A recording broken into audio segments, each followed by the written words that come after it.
இங்கே நீங்கள் மேடையில் என்ன இதுன்னு பார்க்காதீங்க. பெருசாக வந்து பார்த்தீங்கன்னா இங்கெல்லாம் பயங்கரமான பேச்சாளர் ரமேஷ்லாம் நீங்கள் 3 நிமிஷம்தான் விட்டீங்க. அவரை விட்டீங்க அப்படின்னு வச்சிங்க அப்படியே வச்சு வெளுன்னு வெளுப்பார். அப்படியே எங்கள் ஆதவண்ணன் பார்த்தீங்க, எங்கள் ஆதவண்ணன்லாம் நீங்கள் பார்த்தீங்க, சகோதரை பார்த்தீங்கன்னு வச்சிங்க பயங்கரமாக இன்னும் இதோட ஆக்ரோஷமாக பேசுவார். எங்கள் செங்கண்ணன் எல்லாருமே இன்னும் ஒன்று எல்லாரும் பேசி கடைசியாக என்னை பேச விட்றாங்க. நான் ஒன்றும் பெருசாலாம் அப்படி பேச மாட்டேன். ஆனால் பார்த்தீங்கன்னா எனக்கு அந்த பயத்திலேயே நான் வர வேண்டியதாக இருக்குது. இவங்க இதெல்லாம் நம்ம பேசலாமான்னு நம்ம நினைக்கும் போது பார்த்தா அவங்க எல்லாத்தையும் பேசியே முடிச்சிடுறாங்க. என்ன பண்ணுறதுன்னு தெரியல. இனிமேல்ட்டு முன்னாடின்னா அது புரோட்டோகால்னுவாங்க, இனிமேல்ட்டு அந்த புரோட்டோகால் கேட்டு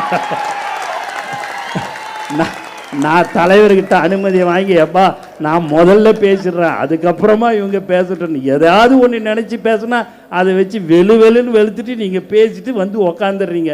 எவ்வளோ தான் அவங்களும் கேட்பாங்க. நீங்கள் தான் எல்லாமே நல்லா பேசிட்டீங்க, சவால் விடுறீங்க, எல்லாமே பண்ணுறீங்க.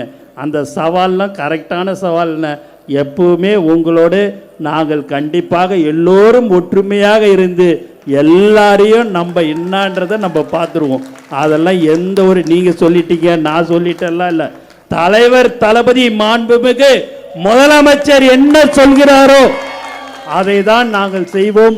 அதே போல் நீங்கள் இங்கே உட்கார்ந்து கொண்டிருக்கிறீர்கள், எங்களை முழுமையாக நம்புங்கள், உங்களுடன் நாங்கள் கண்டிப்பாக இருப்போம் என்பதை தெளிவாக நான் தெரிவித்துக் கொள்கிறேன். ஒரு காலமும் நாங்கள் வந்து உங்களை இல்லை அதெல்லாம் உங்களுக்கு செய்ய முடியாது அப்படின்லாம் சொல்லவே மாட்டோம். ஒன்னே ஒன்று கேட்டுக்கிறேன், எங்களுடைய தோழர்களோட நீங்கள் ஒற்றுமையாக இருக்க வேண்டும் என்றது மட்டும்தான். எந்த ஒரு எதிர்பார்ப்பும் இல்லைங்க. 32 வருஷமா நீங்களாவது ஆட்சி மாறி மாறி வந்திருக்கோம். 5 வருஷத்துக்கு ஒரு தடவை டிரான்ஸ்ஃபர் பண்ணுவீங்க, வேலை வாய்ப்பு வாங்கி கொடுப்பீங்க, டெண்டர் கொடுப்பீங்க எல்லான்னு. ஆனால் இந்த 32 வருஷத்தில் நாங்கள் எதுவுமே கொடுக்கலங்க.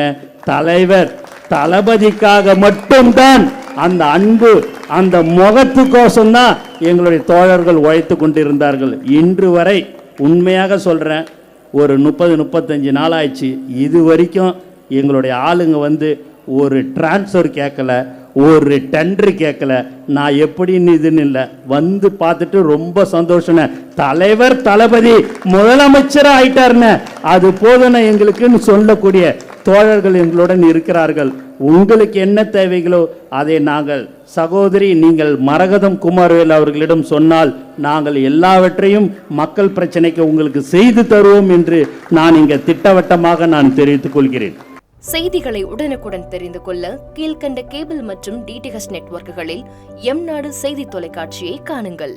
பாதகம் செய்பவரை கண்டால் நாம் பயம் கொள்ளலாகாது பாப்பா.